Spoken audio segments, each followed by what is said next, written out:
Willow and I were a pair of doomed lovers, locked in a cycle of mutual torment that drove us to the brink of madness. Every day, we either cursed each other's entire family or resorted to outright physical fights. In the end, I even swore, whoever doesn't get divorced is a damn dog. On our way to finalizing the divorce, we hurled the most vicious insults at each other. But then, when the fuel tanker came crashing toward us, she threw herself over the driver's seat, shielding me with her body. Because of her, I lived exactly 0.01 seconds longer. When I opened my eyes again, I had returned to the summer after our sophomore year in high school. Right in front of me, Willow gave me an indifferent look and begrudgingly said she was willing to give dating me a try. But the second those words left her mouth, she lifted her gaze, her expression instantly twisting into disgust, and in that brief moment of eye contact, I knew she had come back too. Chapter 1. I found a stack of David's portraits in Willow's cabinet. My heart shattered, but I knew this was just another one of her tantrums. Before I could even open my mouth to question her, she glared at me furiously and demanded an apology.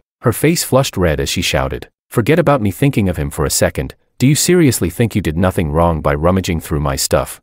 Before I could respond, she slapped me hard. Fuck. Without a second thought, I slapped her back, just as hard, leaving a deep, crimson handprint on her cheek. Her eyes widened with rage, and she lunged at me, clawing at my face. She screamed, "How dare you hit me? Are you insane?" I grabbed the sketches and threw them in her face. I spat, "I'm insane. You're the one who's fucking insane. Who the hell secretly sketches their own brother-in-law, and even fantasizes about his damn abs? Tell me, Willow, when the fuck did my brother ever have abs? You're a married woman. What kind of perverted crush is this?" Willow's eyes turned red as she stared at the scattered drawings on the floor. She bit her lip and hissed, "George, I've never met anyone as despicable and vile as you. You're just jealous of David. You hate him because you know you'll never measure up. You can't even compare to a fraction of him. Why wasn't it you who died back then?" I'd heard this line 1,000 times before, but no matter how many times she said it, it still made me lose my mind. I grabbed a chair and charged at her. I roared, "I'll fucking kill you."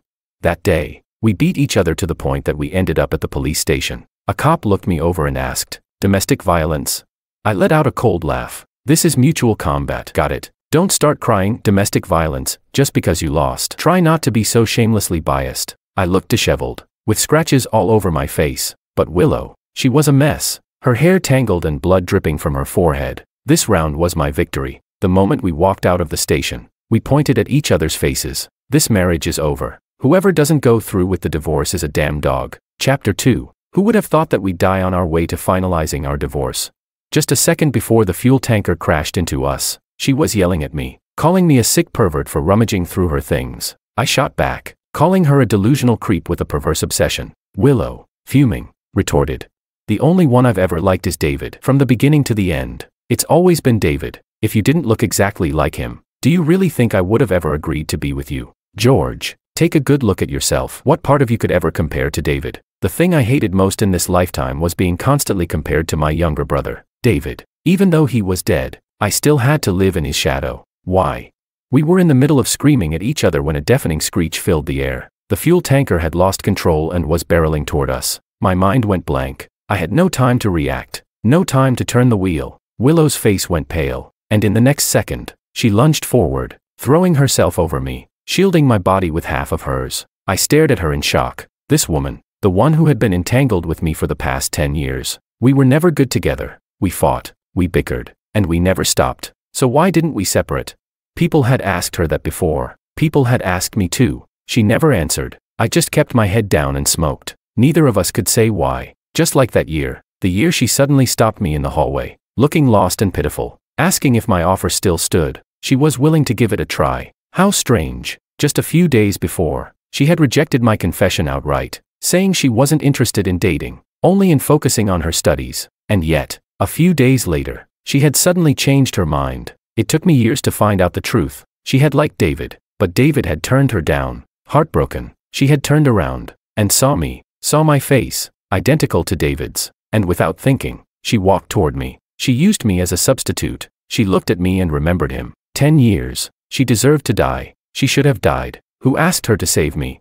All she did was give me an extra 0.01 seconds to live. How unlucky. Well, a debt is paid in death. Everything between us could finally turn to smoke and fade away. In the next life, if I opened my eyes, shit, the moment I opened my eyes, I saw 17-year-old Willow. How did I know she was 17?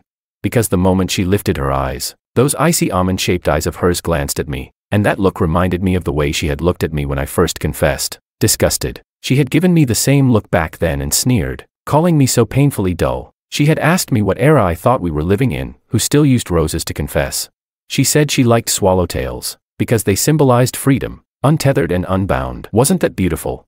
No, I didn't think so. Roses represented love. If I liked someone, I would give them roses. Take it or leave it. She left it. So from that day until the moment we died under the wheels of that tanker, I never gave her another flower. Reincarnating to this moment, not a good thing. In fact, it was even worse luck than before. And the worst part? Willow lifted her head. The moment our eyes met, we both saw something familiar in each other's gaze. Well, I didn't even need to think. She had come back too. Chapter 3. That summer was unbearably hot. Senior year was approaching fast. Some people were running from one tutoring class to another, while others had private lessons at home. But me, I did nothing. Every day, I wandered aimlessly. I left home before dawn and only dragged myself back unwillingly at dinner time. Today was no different. I kicked pebbles along the road, radiating resentment so thick that people could probably feel it from 5 meters away. And then, I saw Willow. For a split second, I felt nervous. I liked her. She was the first person I ever had feelings for, sweet and bitter all at once. But she had rejected my confession, tossed away the flowers I gave her. With a distant smile, she told me she was only focused on studying and had no interest in dating. I turned and left, swearing I would never like her again. But now, as she slowly walked toward me, my heart pounded uncontrollably, and I couldn't move. Then she said, "Do you still mean what you said that day? Should we give it a try?"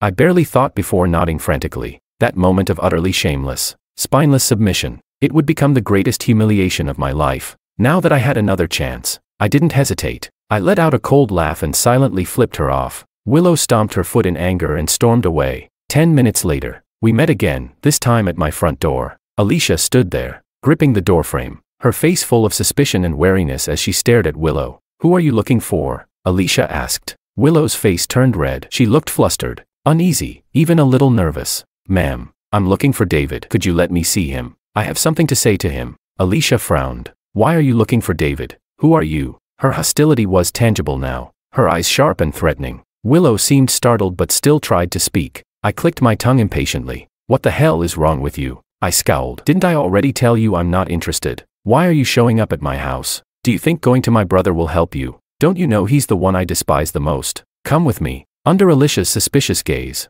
I yanked Willow downstairs. She huffed, shook off my hand, and put her hands on her hips. "I know you came back too," she said, glaring. "I don't want to hold on to the past anymore. If you think I wronged you, I'll apologize. But George, you should understand, coming back to this moment is a rare opportunity. No matter what, I'm going to save David this time. I'm not asking for your help, but don't get in my way or I won't forgive you." I listened, expressionless, as she delivered her little speech. When she finally finished, I laughed, coldly. "Who the hell do you think you are, idiot?" I thought about it. How many girls had liked David?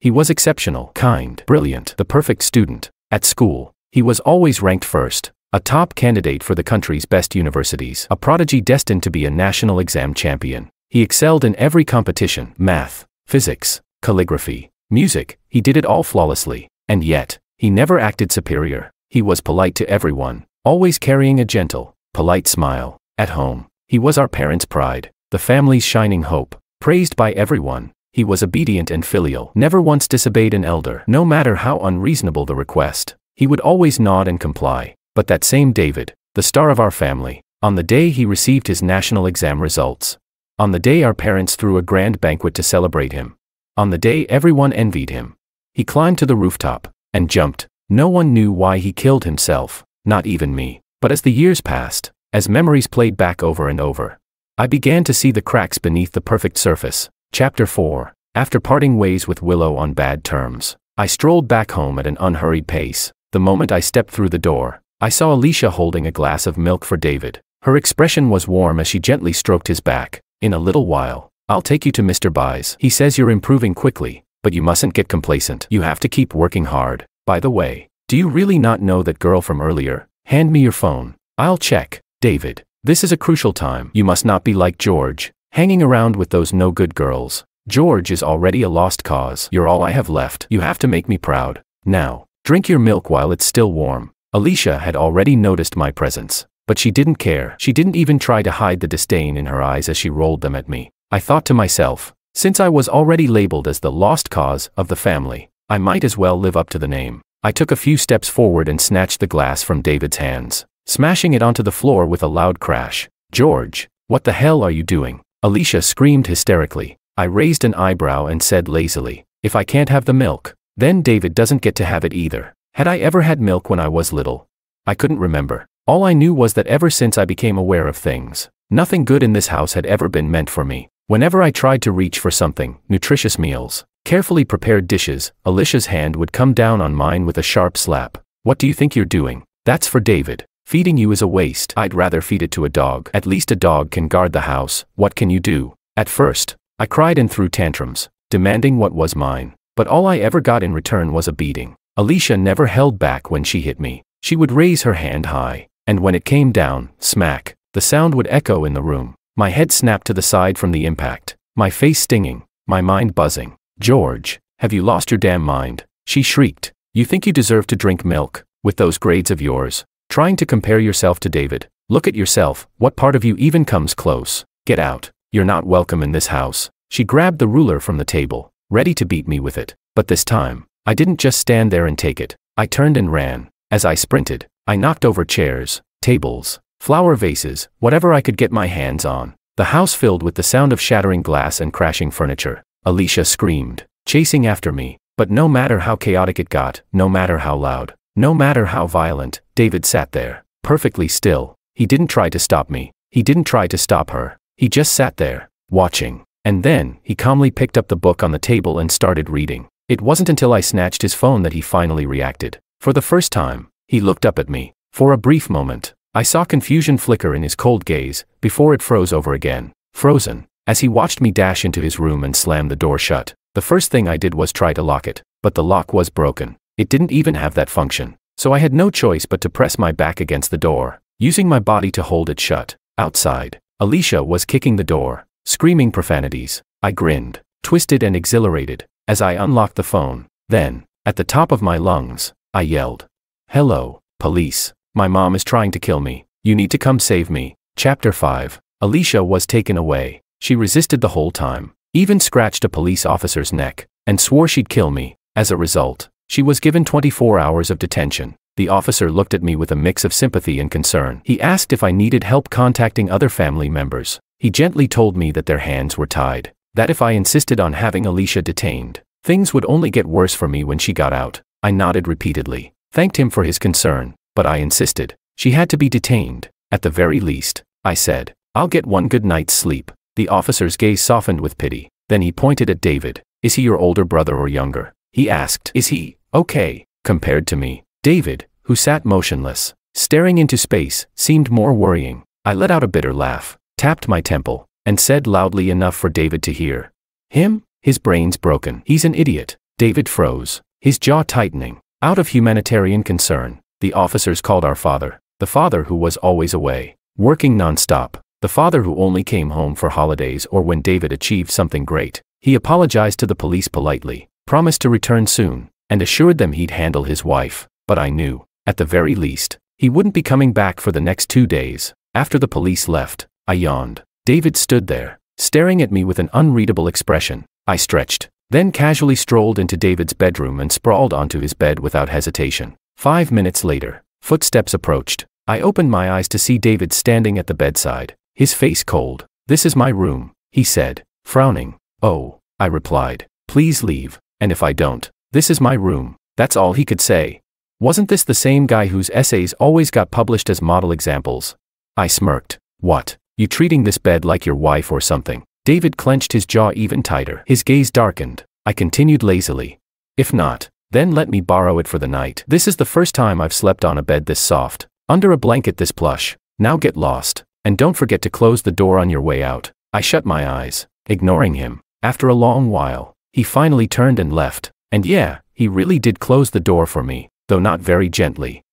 So he did have emotions after all. I always thought he was just a block of wood, rolling over. I buried myself in the blanket. I wasn't trying to provoke him. I was simply stating a fact, because in this 3-bedroom apartment, I didn't have a room. I used to have one, a tiny, dimly lit study. But then David started learning piano. And in order to make space for that grand piano worth tens of thousands, Alicia emptied out my room. Then she built a makeshift partition on the balcony. The space was so small that not even a single bed could fit. So Alicia bought me a folding cot instead. Martin, my father, protested. You're being ridiculous. Where's George supposed to sleep? Alicia waved him off without a care. What else can we do? The house isn't big enough. Mr. Bai said David has exceptional talent in piano. He could be the next Lang Lang. We all have to make sacrifices for David. If George was as capable as him, I'd treat him well too. Martin stayed silent for a long time. Then he sighed and said nothing more. And so, I moved into that cramped little balcony and lived there for almost 10 years. I resented Alicia. I resented Martin. But the one I hated the most was David. He accepted everything so easily. He never once spoke up when Alicia mistreated me. Not once. I had looked at him countless times, hoping, waiting. But every time, my hope turned to disappointment. Even worse, I started to think that when he looked at me, his eyes weren't just cold, they were condescending, enjoying it, as if he hated me just as much as I hated him. But why? What the hell did he have to hate me for? That night, I drifted in and out of dreams. I dreamed of Alicia. I dreamed of Martin. But mostly, I dreamed of David and Willow. David, splattered on the pavement, skull cracked open, face unrecognizable. People screamed in horror, one after another. They shook me by the shoulders, demanding, "Why wasn't it you who died?" Their twisted faces blurred, and then they became Willow's. She grabbed me by the throat, her voice hysterical, her fingers tightening. "Why wasn't it you who died?" Chapter 6. I jolted awake from my nightmare, drenched in sweat. The moment I opened the door, I saw Willow standing outside, facing David. Her cheeks were flushed, her hands fidgeting. She looked every bit like a girl experiencing first love, innocent, sweet, shy. "Good morning, David." She greeted him softly. "Have you had breakfast? I made some myself. Do you want to try it?" She held up the food like it was some kind of treasure. Not just some, but a lot. David, standing in the doorway, didn't let her in. His voice was flat. "No, thank you. May I ask why you've come to my house?"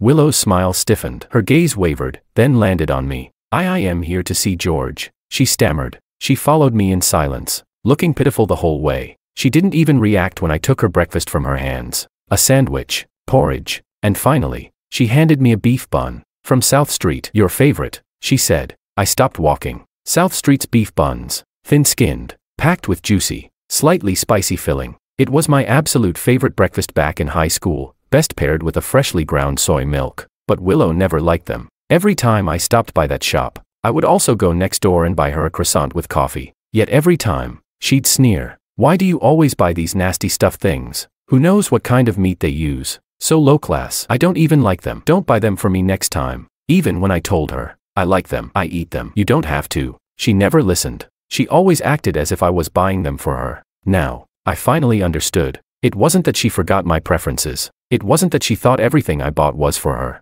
She just wanted an excuse to belittle what I liked, to make herself feel superior. The realization hit me like a slap. So I gave her one right back. A sharp smack across her face. Willow gasped, clutching her cheek. "What the hell? Why are you hitting me again?" she cried. "Try to manipulate me again, and I'll hit you again," I said coldly. She bit her lip, eyes brimming with tears. "I don't ever want to talk to you again." I laughed. "You don't want to talk to me? I don't want to talk to you either. Goodbye." She stomped her foot, furious. "Fine, goodbye forever." 2 hours later, at a fried chicken shop, we locked eyes again. She gawked. "What are you doing here?" I smiled politely. "Welcome to fried chicken." She blinked in confusion. I kept up my fake smile. This place, named literally Fried Chicken, was owned by her cousin. At that moment, she was interrogating him. "You hired him?" she demanded. "You do realize he's underage, right? That's illegal." Her cousin grinned. "Well, you don't say anything." "I don't say anything, who's gonna know?" Willow turned to me, eyes narrowing.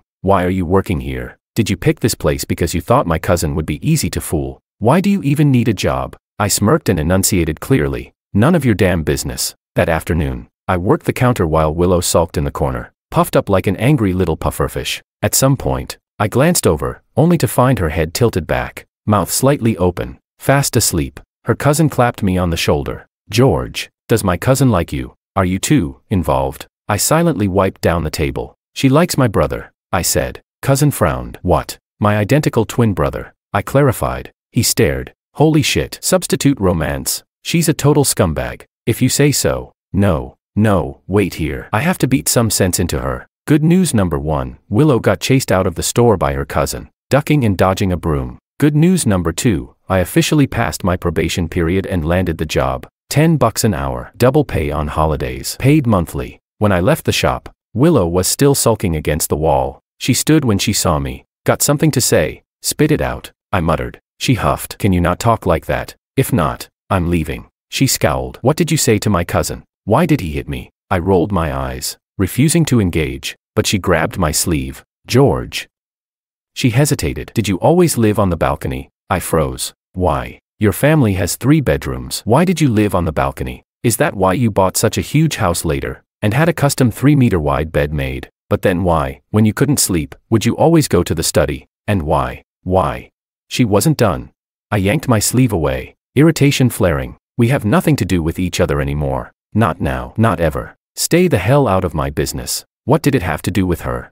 Yeah, you always crave what you never had. I bought a huge house. I had a bed big enough to fit an entire family, because I had never had those things before. But in the end, that big house, that giant bed, they just made me anxious, empty, lonely. Only when I crammed myself into the study, curled up on a tiny cot, surrounded by books and clutter, only then did I feel safe. How ironic, how pathetic. I thought that growing up, I could make up for what I had lacked as a child, but some things would always stay barren. Chapter 7. The moment Alicia was released from detention, she immediately called all of David's tutors, demanding they make up for the lessons he had missed. Then she rushed into the kitchen to prepare a nutritious meal for her precious golden boy. At first, she glared at me with pure rage, clearly itching to hit me. I waved my phone at her. Try it, and I'll call the cops again. Alicia was seething. Her chest rose and fell as she gritted her teeth. Give David back his phone. No, I smirked. You can buy him a new one, or he just won't have one anymore. Her face turned red with fury. She grabbed David, checking him all over, interrogating him about whether I had laid a finger on him in the past 24 hours. David, looking exhausted, simply shook his head, said nothing. To Alicia, his silence meant only one thing. I had definitely done something to him, but she was wary now. She didn't dare touch me. She could only clutch her chest, her face twisted with resentment. What a curse upon me, birthing such a disaster. You're a worthless failure, and yet you still bully David. I should have strangled you when you were born. Why didn't I kill you? With nowhere to vent her rage, she chose to ignore me entirely, as if I didn't exist. No food for me, no share of the meals. Even the drinking water was moved into David's room. I shrugged it off and went to the balcony. I sat there, eating a pack of buns under the streetlights outside. They were delicious. From that day on, Alicia erased me completely. If it weren't for the fear of gossip, she probably wouldn't even let me step into the house. But I didn't care. Every morning, I went to work. Every night, I came back late. When I was hungry, I ate bread. When I was thirsty, I drank bottled water.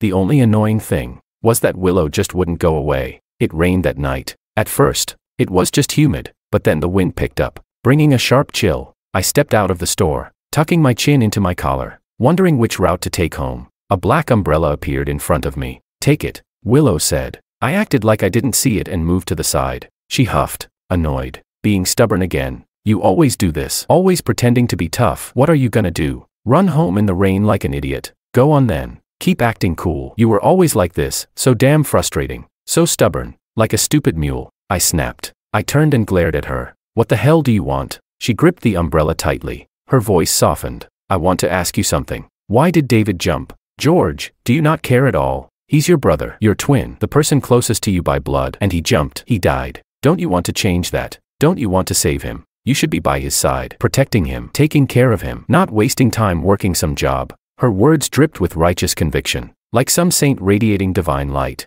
Her holy glow was practically blinding. The irritation in my chest slowly faded, and instead, I laughed. Willow froze, confused, uncertain, like she had more to say but didn't know how. I didn't give her the chance. I turned, and ran straight into the rain. The downpour hit me hard, drenching me instantly. I couldn't keep my eyes open. My clothes stuck to my skin, heavy and cold, but I didn't stop running. I ran all the way home, shivering, soaked to the bone. I knocked on the door. No answer. I knocked harder. Still nothing. I exhaled shakily and slumped against the door, exhausted. My body felt weak, trembling. I pressed a hand to my forehead. It was burning. Great. As if things weren't bad enough, I was definitely running a fever. Alicia wouldn't open the door. David wouldn't care. I didn't even have a key to this damn house. What kind of shitty rebirth was this?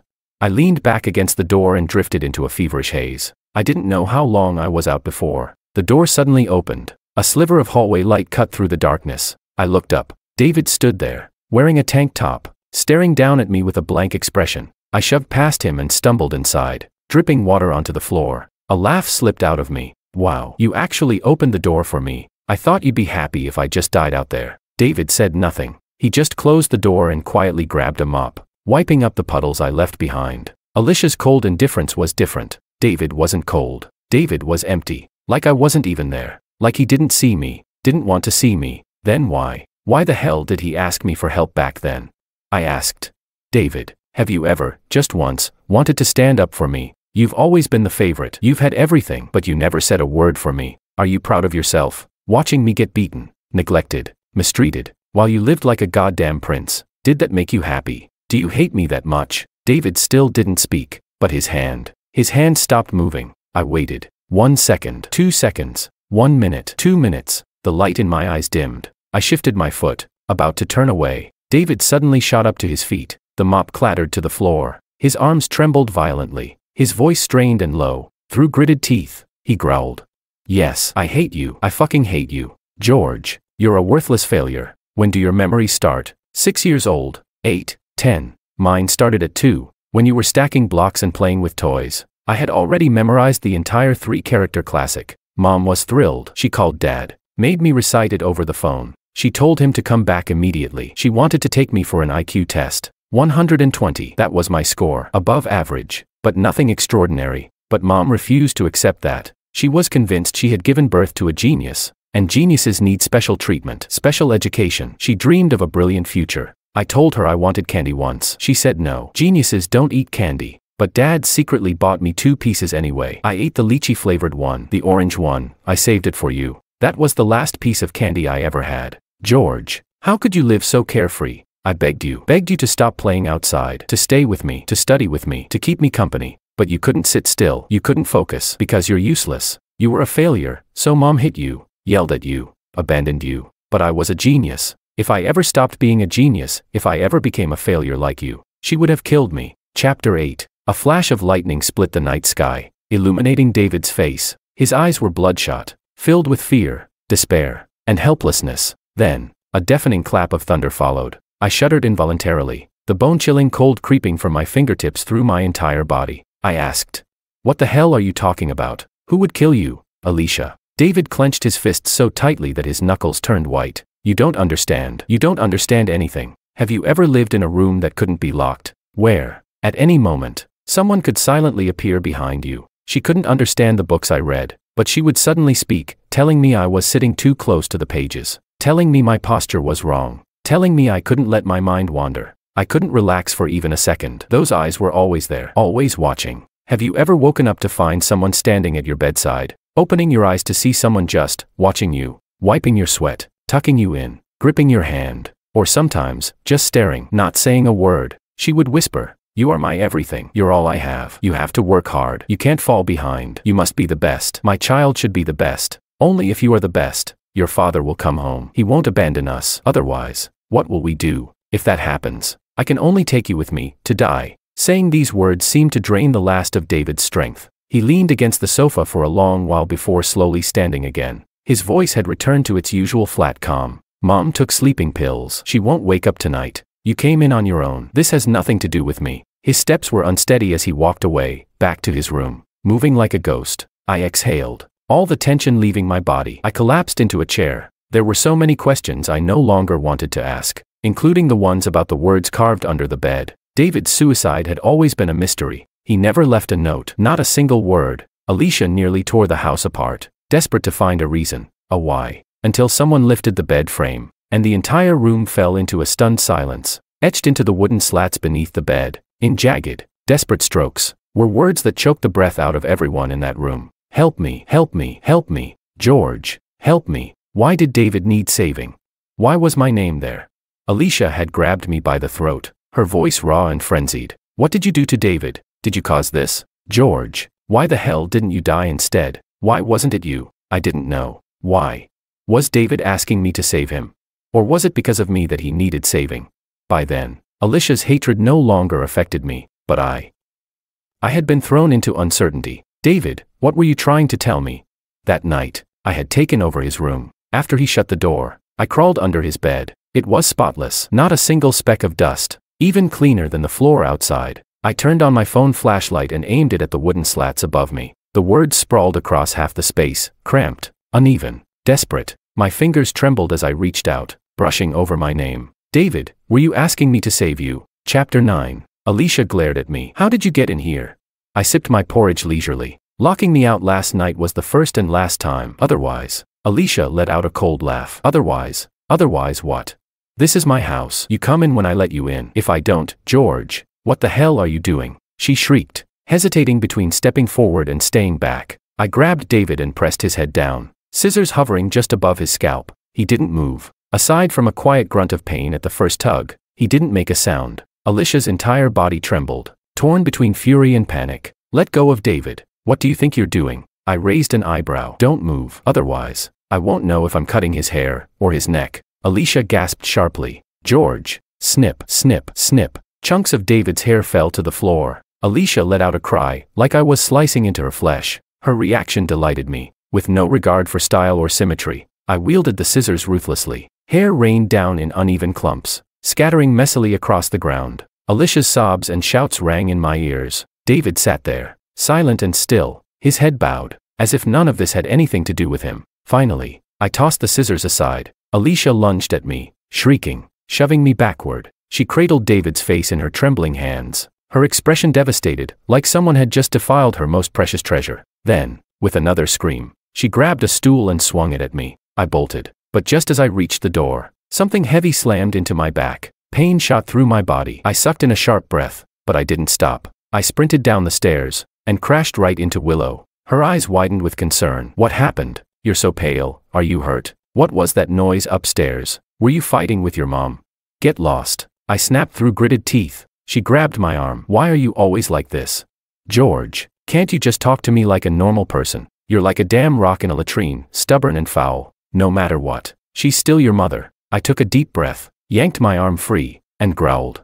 Don't push me this early in the morning, or I'll slap the hell out of you. Willow frowned. George. Willow. I locked eyes with her, my voice cold. You grew up in a damn honey jar. So listen carefully. Stay away from me. Stay away from my family. And stay the hell away from David. Her lips pressed into a thin line. Her face darkened. I won't, she said. George, no matter what, I won't give up on David this time. I will save him. I laughed. A sharp, mocking laugh. Save him? And who the hell are you? Does he even remember who you are? You think reading a couple of redemption stories makes you some kind of saint? Give me a break. Chapter 10. Days passed, neither fast nor slow. I had completely severed ties with that house. Whenever I was around, the atmosphere would plummet to sub-zero levels, turning the place into an icebox. Alicia took David to the barber to fix his hair. The only solution, shaving it all off. Now, he looked like a monk fresh out of the temple, begging for alms. He was even colder toward me. Not a single glance, not even in passing. I continued my routine, early mornings,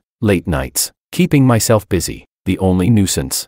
Willow. After disappearing for 3 or 4 days, she suddenly started showing up at the fried chicken shop. Every single day, she'd sit there for hours. We didn't talk, but I could feel her staring at me, spacing out, lost in thought. Summer vacation was already more than halfway over. I got my first paycheck in this life, and finally, the day I had been waiting for arrived. Tomorrow, David would perform at the city's music gala, a grand event, live-streamed, an occasion important enough that even our perpetually too busy father had to make an appearance. Alicia was visibly on edge. She hovered over David, making him practice his piece over and over again. Don't be nervous, she kept repeating. Just perform well. You must perform well. No mistakes, not even one. I snorted. Alicia shot me a hateful glare. The next morning, before the sun had even risen, she dragged David out of bed to practice again. I buried myself under my blanket, trying to block it all out. By the time I woke up, they were gone. The fried chicken shop was busy that day. While cleaning up, Willow's cousin asked, "Where's my sister? She didn't show up today."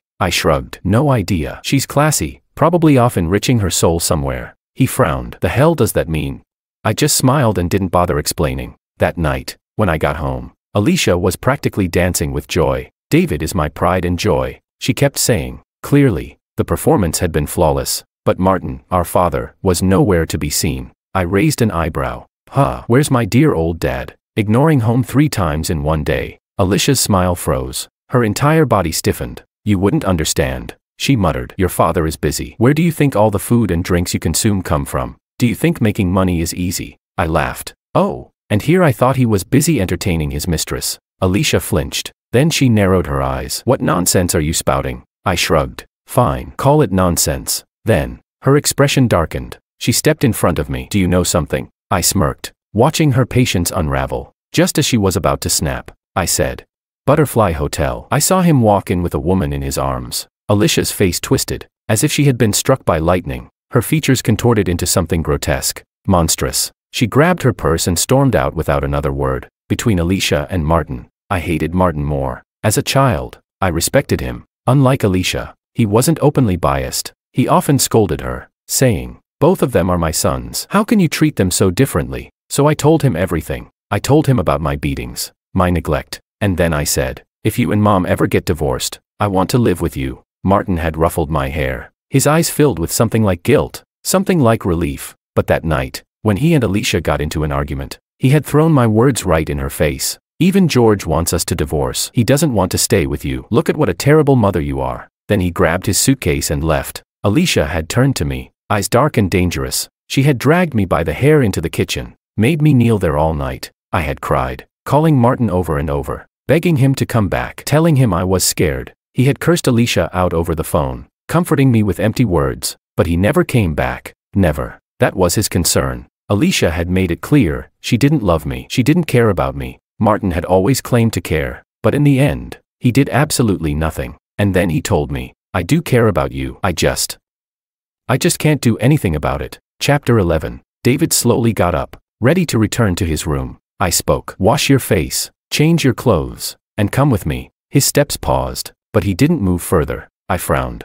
I'm only waiting 10 minutes. If you're not ready by then, I'm leaving. He hesitated. Where are you taking me? I smirked. To sell you off. For a moment, David looked utterly lost. His dazed expression amused me. I tapped the table. Hurry up. David flinched and spun around, nearly tripping over himself as he rushed into his room. 8 minutes and 30 seconds later, he emerged, dressed in the same monotonous white shirt, but his face had some color to it now. His breathing was uneven. He must have rushed. I nodded toward the door and led the way out. David followed exactly 1 meter behind me at all times. Whenever I turned back, the distance remained unchanged. First stop, the fried chicken shop. My cousin widened his eyes. Holy shit, you really do look identical. Then he laughed. But you're easy to tell apart. Your brother looks all proper. And you look like a damn street punk. I chuckled. Well, we're different people. Of course we're easy to tell apart. I grabbed a bag of fried chicken and a cup of Coke, placing them in front of David. This is our best-selling salt and pepper chicken. Try it. David obediently picked up a fork and started eating. I leaned back and spoke casually. I work here part-time. When I'm not at home, I'm usually here. The boss is nice. Co-workers are friendly. But there's a lot to learn. It took me half a day just to learn how to make this chicken. You're smart, though. You'd probably get it in an hour. I'm also learning how to make fried chicken burgers. It's pretty fun. David listened quietly, eating in small, careful bites. Halfway through his chicken, I took the plate away. Save some room. We're eating more later. Is there anything you want to eat? I asked. David thought for a moment. Street food. Next stop, University Town. An entire street lined with food stalls. We walked from one end to the other, then looped back again. After an hour and a half, David's face had turned pale. Stomach ache? I asked.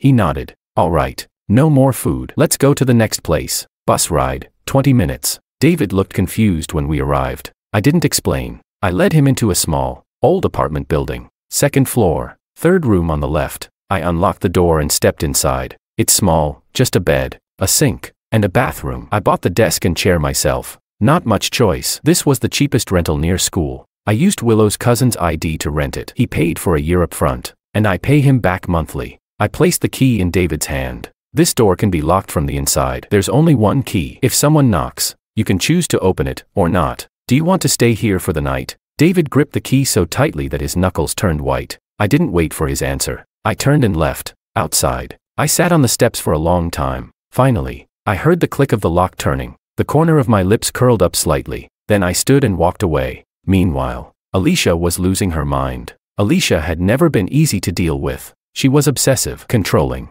Anything that slipped out of her grasp drove her insane. And the one thing that could push her over the edge completely was Martin. Martin, who ignored her calls. Martin, who never took her out. Martin, who rarely came home. Martin, who always said, "Do you know how busy I am? Do you know how hard it is to support a family? Fine, then you go work and I'll stay home with the kids." Alicia was all bark and no bite. She could scream, throw tantrums, and act unreasonable, but with Martin, she always backed down. As long as he came home, it was enough. As long as he didn't divorce her, it was enough. Did she really not know about his affairs?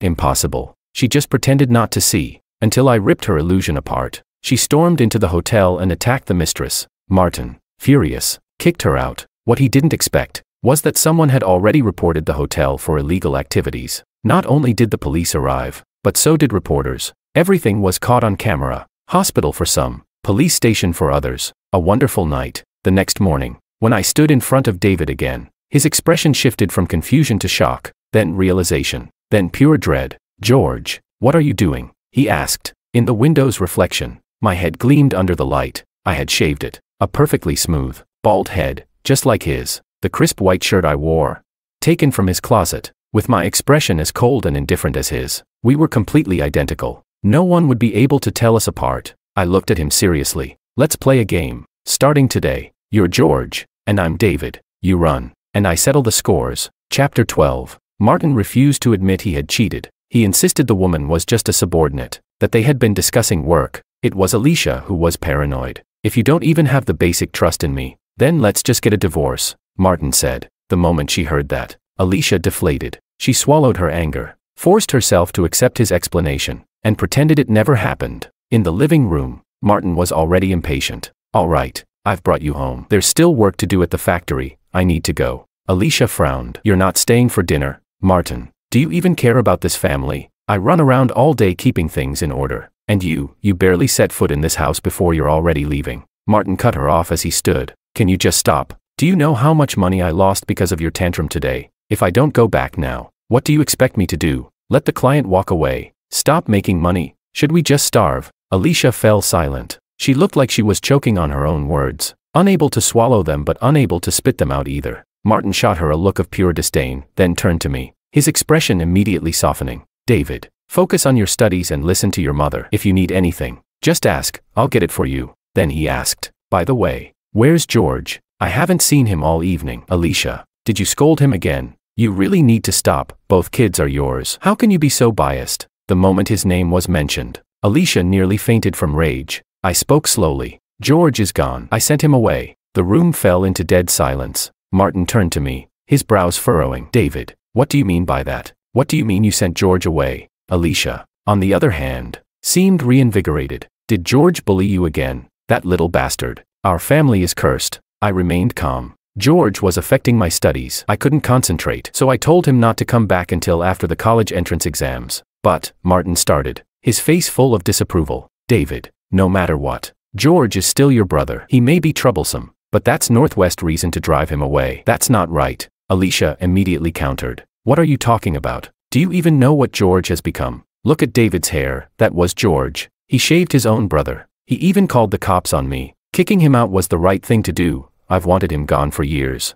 Martin clenched his jaw. "Do you even act like a mother? This house is a mess because of you." Alicia snapped back. "And do you act like a father? You're impossible. I'm done talking to you." The two of them launched into yet another screaming match. I stood, breaking the tension with a composed voice. "I think the most important thing right now is the college entrance exam. Everyone in this family should make sacrifices for it. Since George is also part of this family, a little sacrifice from him is hardly a big deal." Alicia's eyes lit up. She nodded enthusiastically. Martin hesitated, clearly uncomfortable. "Forget it. Do whatever you want. I don't care anymore," he muttered. I turned to him. "Dad, you're the pillar of this family. How could you not care? Actually, I do have something to ask of you. Could you give me 50,000 yuan? Martin's eyes widened. "David, why do you need 50,000? "It's for George's living expenses, tuition, and rent for the next year." I promised him that if he left quietly, he wouldn't say anything to anyone. He'll tell people he left voluntarily. 50,000 yuan wasn't much, more than enough for a student to live comfortably for a year and still have some leftover for university. But it also wasn't an insignificant sum, especially for Martin.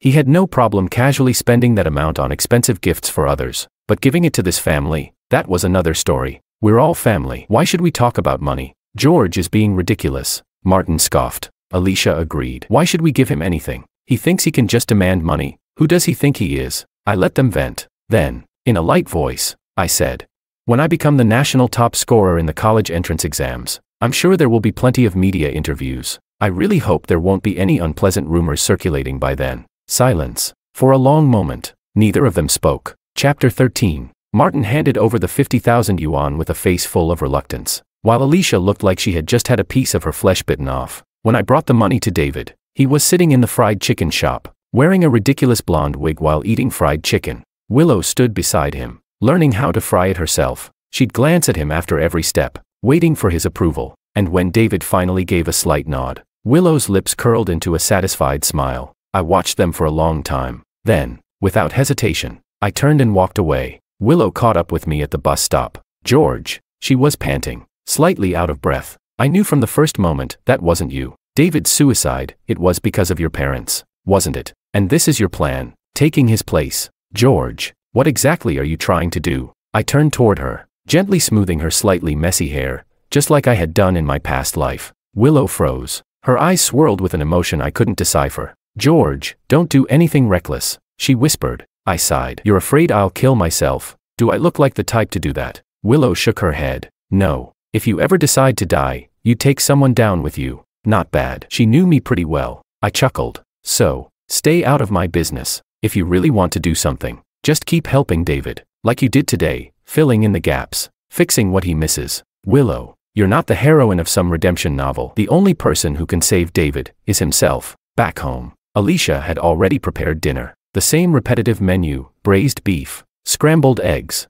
vegetables, rice, and, of course, a glass of milk. David, drink your milk while it's hot, she said. I picked up the glass and, right in front of her, poured the entire thing into the sink. She gasped, looking utterly shocked. David, what are you doing? I'm not drinking milk anymore, I replied. Her expression twisted. Why? Do you have any idea how nutritious it is? I've never even touched this milk. I always saved it for you, and you're just wasting it. I frowned. You really don't know I'm lactose intolerant. David had already told me. He knew he was lactose intolerant. As a kid, he didn't drink milk often, only occasionally, when Alicia forced him to, and every single time, he'd end up vomiting and curled up with stomach cramps. That was when Alicia would get excited, calling Martin, telling him David was sick and he needed to come home. If David refused to drink it, she'd just sit beside him and murmur, "Don't you want Daddy to come home and see you?" Alicia's face darkened. What lactose intolerance? I've never heard of that. David, don't listen to those liars. They just want you to buy useless health products.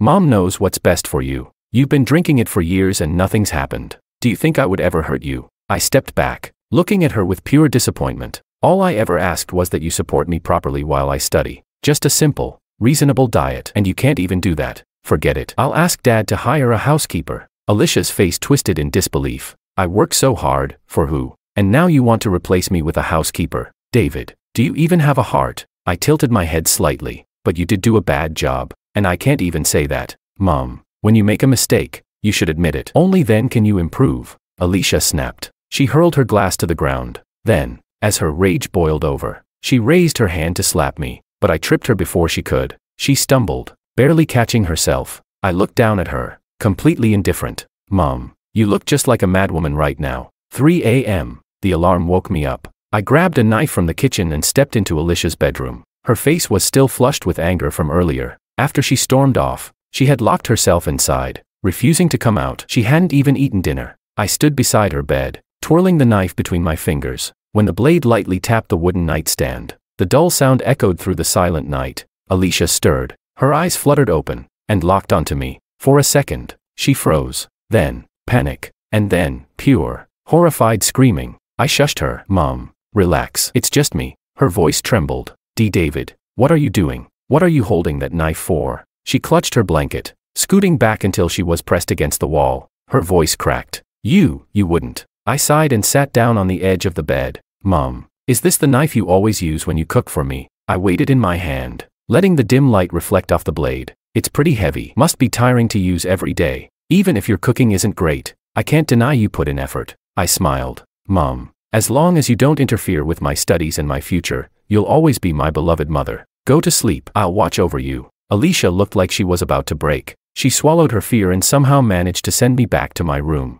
But what she didn't know, tonight was just the beginning. The next day, I ordered food from a restaurant and had it delivered. When Alicia saw the server bring in the dishes, she lost it. Right in front of them, she threw the food onto the floor, screaming at the top of her lungs. Then she grabbed everything on the table, plates, cups, utensils, and smashed them. Shards scattered across the ground. And I didn't say a word. I simply stood there, cold and expressionless, watching her, silently, until her anger started to waver, until hesitation flickered across her face, until, for the first time, I saw a hint of shame. I clicked my tongue and turned to leave. She grabbed my wrist. "Where are you going?" I met her gaze, calm and steady. "Mom, I have a heavy study load this afternoon. I need proper nutrition." Chapter 14. Fear often comes from a lack of power. As a child, I feared Alicia because I couldn't fight back. She could slap me across the room with one swing. She could drag me effortlessly. She could pin me down, and I wouldn't even have the strength to struggle. Later, I hated her favoritism, her neglect,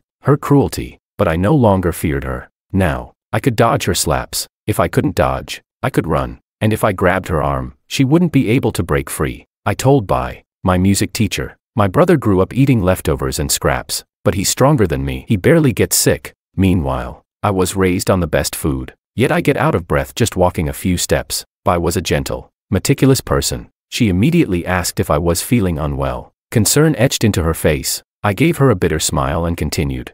"You wouldn't know this, but I'm lactose intolerant. Yet my mother insists that milk is good for me and forces me to drink it. She says it's for my health, so she controls my diet. She never lets me eat until I'm full. Everything I eat is low fat, low salt, and completely bland. Beef, eggs, vegetables, that's all I ever get. Even when I'm sick, my diet never changes. I never played outside. She said it was a waste of time. These legs of mine, they're practically useless now." Bai's face twisted in distress. "How could your mother be like this?" she murmured. "Good food is only good if it suits the person. Doesn't she understand that everyone's body is different?" I cast her a grateful look, and through the corner of my eye, I saw the half-open door. Alicia had to be here. She had my sheet music in her bag, after all. So I sighed dramatically and said, "Bai, I wish you were my mother. Mothers should be like you, gentle, knowledgeable, respectful. Tell me, how can someone who can't even control their own emotions be qualified to raise children?" Alicia stumbled as she walked home, her mind in turmoil, and the moment she reached the building, she saw Willow standing at the door, holding a box of pastries. "What are you doing here?"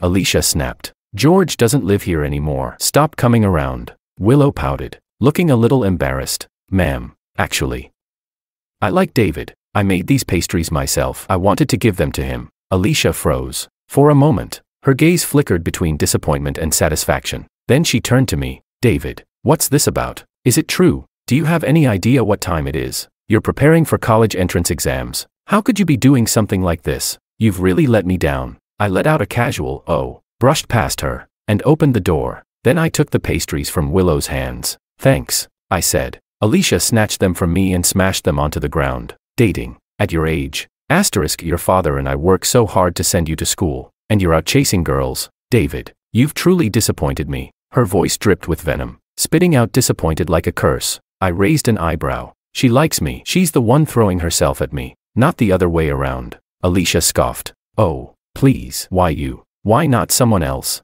You must have done something." I smirked. "If that's what you want to believe, I can't help you." Her face darkened. "David, what kind of attitude is that?" I walked into the kitchen, grabbed a butcher's knife, and tossed it onto the floor in front of her. "If you think this is unacceptable," I said coldly, "then go ahead and kill her." Silence. Alicia froze. Willow swallowed hard and took a step back, almost unnoticeably. She was smart enough to realize that appearing in front of Alicia caused trouble. So lately, she had been keeping her distance, circling, watching. But I had called her here today. I had told her, "Come if you want. Drop by as often as you like. If you want to drive someone insane, you can't rely on just one method. You need to attack from every angle so that everything becomes a trigger." That night, I appeared at Alicia's bedside again. I didn't make a sound. She woke up on her own within 30 seconds. The moment she saw me, she bolted upright. I grabbed her hand. My voice was soft. "Mom, it's just you and me left in this house. You'll never leave me, right? No matter what happens. You know I love you, but wouldn't it be better if you were just a little more perfect? My mom has to be the best. Otherwise, what gives her the right to be my mom? You agree, don't you? All right then, sleep tight. I'll stay right here and watch over you. And you'll never, ever leave me." Chapter 15. Just 2 days after I appeared at Alicia's bedside for 2 consecutive nights, she locked her door, No matter how much I knocked or called, she refused to open it. So, I took a kitchen knife and hacked at the door. The solid wooden door split open in the middle, leaving a small hole. I bent down, leaned in, and looked through it. Alicia stood there, frozen stiff. I grinned and said, "Mom, why did you lock the door? I couldn't get in." Ah. Alicia's continuous screaming woke up the neighbors upstairs and downstairs. Soon, people gathered around. What's going on? Alicia rushed out, pointing at me and shouting, "He's crazy. He chopped my door with a knife. He's insane. Somebody grab him." I feigned confusion and said, "It's because my mom locked the door, and I couldn't get in." Alicia said, "That's my room," I replied. "But you broke the lock on my door. You can come and go as you please. Since you love me so much, of course, I have to love you the same way. Isn't that right?" The next day, Alicia, pale and avoiding my gaze, had someone install a new lock on my door. Sometimes, when reasoning doesn't work, there's no need to explain further. She used to say, "If the knife hasn't cut into your flesh, it doesn't hurt. Then go ahead and cut her once." Summer break slipped away unnoticed. I never saw David again. When school started, without even discussing it, he took my seat, and I took his. Just like before, we had no interaction, always avoiding each other when we crossed paths. The only one who seemed anxious was Willow. She asked me what I would do if I couldn't keep up with the grades. I scoffed and said, "Who says David has to be the top student? Does David even want to be number one?" David didn't. David didn't even know what he wanted. He was growing more confused, daydreaming in class, dozing off at his desk during breaks. I bought a book and tossed it in front of him. I said, "Figure out what you want to study and which school you want to go to." David called out to me. He asked, "What is it that you want?" Without hesitation, I answered, "Money, a lot of money." I had already started pushing Alicia to ask Martin for money. Alicia was a complicated person. It wasn't until I became David that I found out Martin only gave the family $2,000 a month for living expenses. She carefully budgeted that amount, always calling Martin to assure him that she didn't spend a single penny on herself. She was proud of that, and the only reason she could justify asking Martin for more money was, "This money is for your child. It's not for me." Twisted, stubborn, self-inflicted suffering. Was she a pitiful person? Yes, but that was her problem. What did it have to do with George or David? Alicia was visibly aging. She was losing confidence. Whenever she resisted, I would quickly crush her. How do you break someone down? Just step outside their logic, ignore their emotions. Then it's effortless. Like asking Martin for money, why would I need a reason or an excuse? It didn't matter whether he was willing or not. If you refuse, I'll go insane. You lose money, you avoid disaster. For half a year, the household was in constant turmoil, but not once did anyone bring up George. Just like when George was 10. He deliberately failed a test, but no one cared. David got new sneakers. He didn't. The dim light bulb on the balcony, no one replaced it. They forgot to give him lunch money, so he went hungry all day, hiding in the stairwell of their apartment. He wondered, if he disappeared, would his parents be frantic with worry? Would they search for him desperately, only to tell him they were wrong and they shouldn't have treated him like that? George waited. From dusk until nightfall, people passed by less and less. The sky grew darker. No hurried footsteps. No cries of distress. George got scared. He locked himself in the darkness, trying to endure it. Eventually, he reached his limit and ran home in tears. Alicia sneered. "You still have the nerve to come back. If you had any guts, you'd never return. You expect me to look for you? Not a chance." Martin sighed, ruffled George's hair, and said gently, "Don't do that again. Daddy will worry. Be good." At that moment, George felt a chill down his spine. Willow asked me, "Do they really not recognize the difference between you and David?" I replied, "No, they just don't care." They didn't care who was David and who was George. They only wanted the best child. And now, under my torment, they no longer had the energy to care whether David was outstanding or not. After all, when Alicia demanded to know why my grades were slipping, I casually told her, "Because of you. You don't provide me with a good environment, and I'm exhausted. They say parents are a child's first teachers. You can't even manage your own body or emotions. How can I improve?" Sigh. If I had a better mom, I'd definitely be much more successful. "Mom, you don't make money, and you can't take care of the house. What's the point of your existence?" Alicia was breaking down every single day. Sometimes, she would look at me with suspicion, but as soon as I started playing the piano, all her doubts vanished. David might not be doing well now, but George was worse. George definitely couldn't play the piano. Alicia couldn't even tell that I was playing the same piece over and over again. Just like she never realized, no matter how much of a failure I pretended to be, I had always been in the top 10 of my grade. The only thing that ever worried me was when Alicia took me to see a psychiatrist. She said I was disobedient, my grades were slipping, and I was rebellious. The doctor's diagnosis was moderate depression and moderate anxiety. I was confused. I thought he was a quack, but later, I let it go. David was sick. Who said George had to be normal? Chapter 16. The days of mutual torment with Alicia were quite enjoyable. But how could I forget about Martin?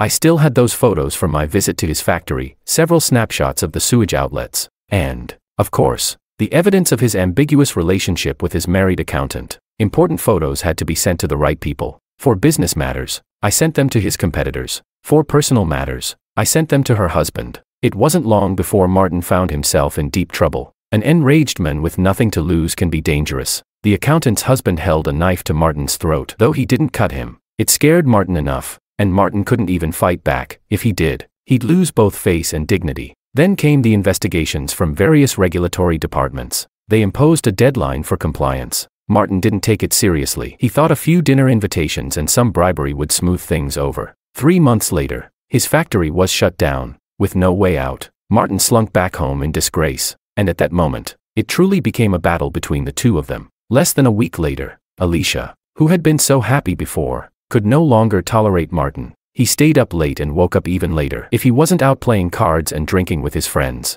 he was sitting at home watching TV. He did no housework, left his dirty clothes and socks scattered around, and constantly criticized Alicia for every little thing. It escalated into the most intense argument they had ever had. For the first time, Alicia told Martin to get out. I watched, thoroughly entertained, but they were too loud. So, humming a tune, I went back to my room. David had chosen his major. He wanted to study biological sciences at a university in Anhui. As for me, I followed my past life's trajectory and chose my alma mater. Willow, however, was growing more and more silent. She silently watched me, silently followed behind me. I sighed and asked, "What exactly do you want?"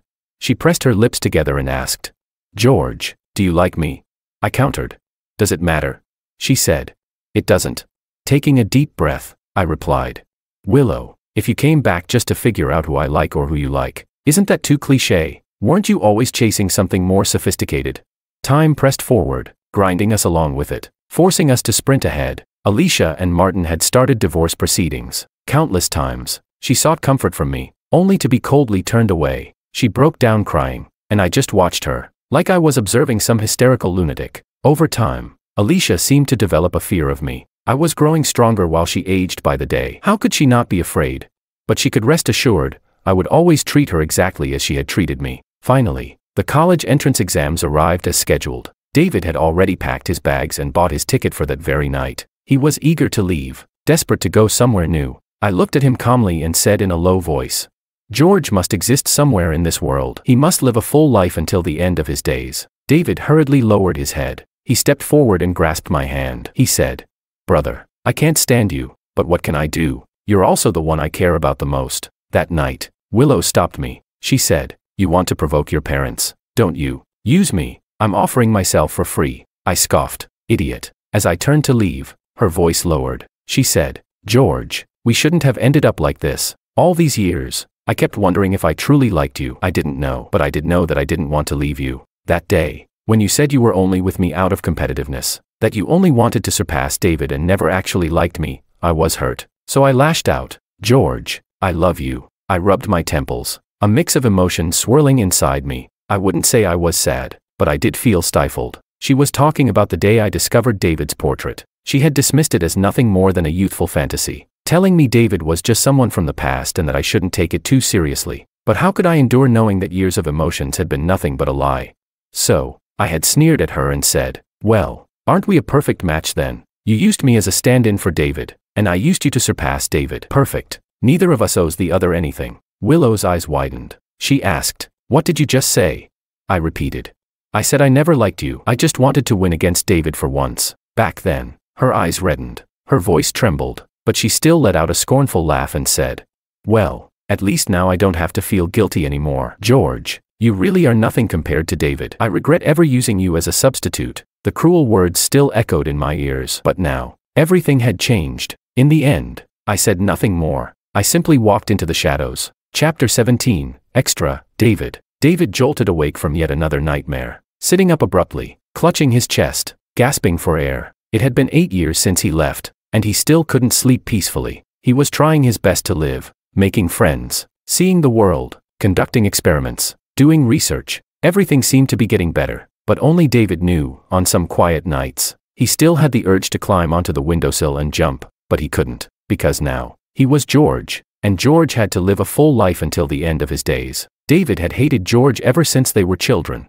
George was like an indestructible cockroach. No matter how Alicia treated him, he would, at most, be sad for a night. By the next morning, he'd be back to his usual grinning, reckless self. How could he be so carefree, so free?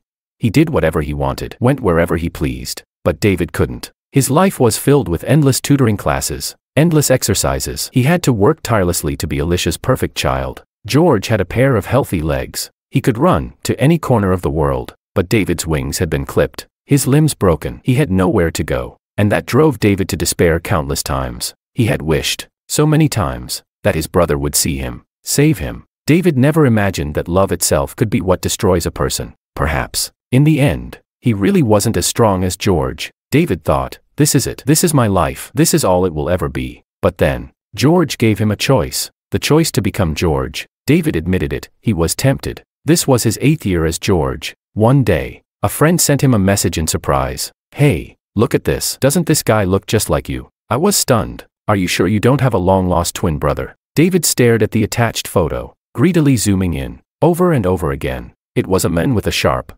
serious expression, dressed in a professional suit, wearing gold-rimmed glasses. He exuded an air of arrogance and defiance. It was George, the real George. David had tried countless times to find out news about George. He knew George had gotten into a great university, but that wasn't what Alicia wanted. What would she have done to him? David tossed and turned for nights. Eventually, he bought a ticket home, sneaking around for half a month, until George told him to get lost. David wanted to ask about their mother, how she was doing now. George snapped.